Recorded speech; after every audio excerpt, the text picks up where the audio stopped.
আমরা কি করব, জাতির জন্য কি ভাবছি, সেগুলা বলতে বলতেই আমাদের সময় চলে যায়। কাউকে খুঁচা দেওয়া কিংবা কারো খুঁচার জবাব দেওয়ার ভাই আমাদের কোনো সময় নাই। আমাদের অবস্থান আপনাদের সামনে পরিষ্কার। আমাদের দাবি অব্যাহত। এই দাবি বাস্তবায়ন হবে জনগণের স্বার্থে। এমনকি আমরা ক্ষমতায় গেলেও কথা দিচ্ছি সেই পিআর আমরা বাস্তবায়ন করবো ইনশাআল্লাহ। আমরা কথা বদলাম। লেভেল প্লেইং ফিল্ড নাই, কিন্তু এই ফিল্ড আমাদেরকে তৈরি করতে হবে। আমাদের মানে সবাইকে মিলে। আপনারা তৈরি থাকুন। এই নির্বাচন হতে হবে।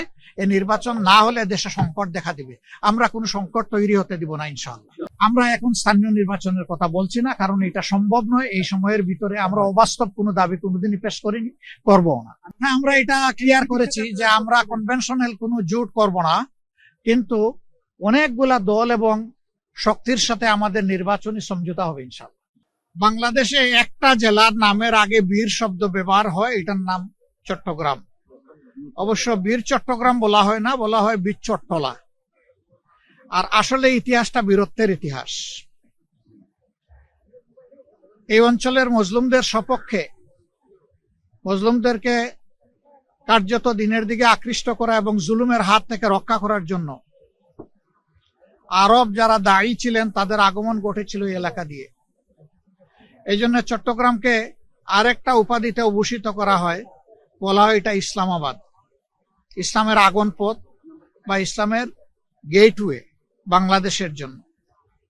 তা আলহামদুলিল্লাহ, সেই ঐতিহ্যের ধারক আপনারা।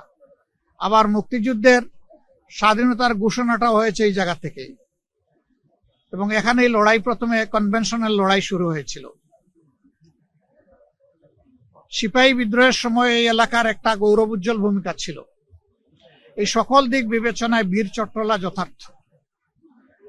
এখানকার সাংবাদিক মহল যারা, তারাও সেই বীরদের উত্তরসূরি।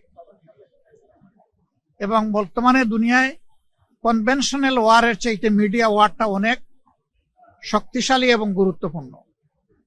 বাংলাদেশ এখন ইতিহাসের একটা বাঁকে এসে দাঁড়িয়েছে।